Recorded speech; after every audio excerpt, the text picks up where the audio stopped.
Howdy folks, welcome to another beautiful evening out here in West Vancouver. It's actually raining a little bit, which is great. I mean, we can do with the water. Although I'm sure the guys down at the Harmony Arts Festival are not that excited about it at all. But anyway, so today I want to talk about something that actually just popped into my mind this morning. Confirmation bias, and I'll explain what I'm talking about right now. This morning me and Belinda were chatting about our trip to South Africa, and obviously we are there for a very limited time, so we're making a list of everybody that we need to go and visit, all the family, good friends, and trying to plan the trip. And she said, well, she wants to go to Mangwanani in the bush there, maybe for a spa day with some people and things like that. And then we both said, well, we're a little bit worried about it though, is because we read the other day that a whole busload of people on the way to the Mangwanani spa got held up at gunpoint and robbed and all of that. And we were chatting and we were going, yeah, we're actually worried about maybe going to butt blast, because you read about all of these things and it's dangerous on the roads, and we don't know if we feel safe driving around South Africa. And while we were chatting about that, we realized that, that is such a good example of confirmation bias, because there are millions of people that drive around South Africa every single day and they're safe. My sister runs an event company there where she rents out Wi-Fi and stuff for events. She is forever, every day, every weekend, she's out and she sets up Wi-Fi at events anywhere from Pretoria, Tembisa, everywhere. I mean, they go around and there's not that much danger. They don't think about it. And let me explain what the confirmation bias part of it is that's actually that, as humans, we've got this natural instinct that as soon as we've made a decision, what we try and do is we try and confirm the reasoning. We try and for ourselves and for everybody around us, reaffirm the reason we made the decision. And that actually takes you down this little spiral, this confirmation bias spiral.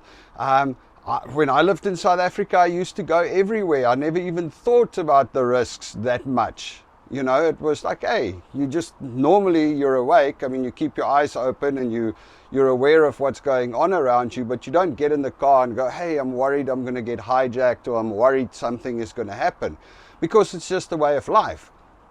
Now that we've moved here, and the main reason we've moved here is for safety, which, it is what it is. But what happens is we start to actually, how would I put it?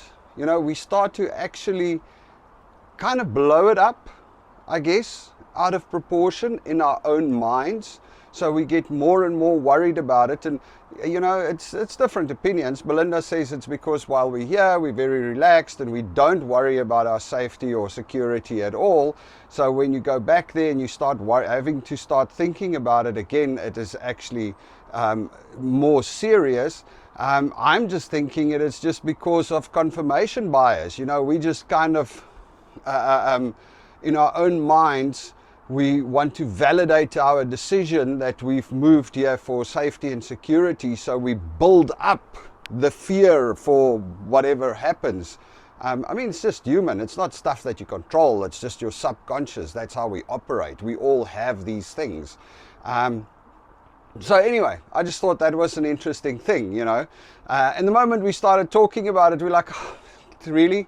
We're just being stupid. It's actually funny. Belinda was saying that one of her friends in South Africa that she wants to go and visit, she had another friend that visited from the UK and that's also been out of South Africa for a year. And her friend was saying, oh, she's driving me nuts.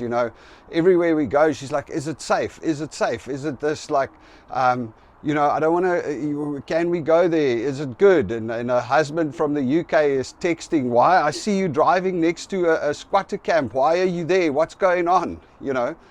And I think that is something that happens to a lot of us when we move out of the country, is we kind of start building that fear up in our own minds about how bad it really is. Not to say that it's not a risk. I mean, let's face it, South Africa, there's a lot more, it is a higher risk than driving around Canada. The odds of you getting hijacked in South Africa is significantly higher than the odds of you getting hijacked in Canada. The odds of you getting stuck in a riot where you get stones thrown at you and stuff like that is significantly higher in South Africa than in Canada. So it's not a non-existing risk. It's just that I think we oftentimes blow the risk up in our own minds due to confirmation bias, really. It's actually interesting. I mean, it's actually interesting. I'd love to hear some of your thoughts on it. Anyway, Trey, so we've decided that we're not going to be scared. We're not going to be worried.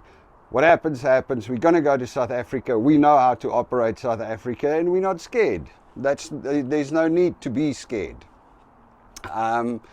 It's actually kind of weird when you start thinking about how the mind actually works. Anyway, Trey, so yeah, that was just my thought for the day. If we do arrive there and we do look a little bit scared, give us a break. You know, it's our own minds that's messing with us. Just, you all have a good day. Cheers.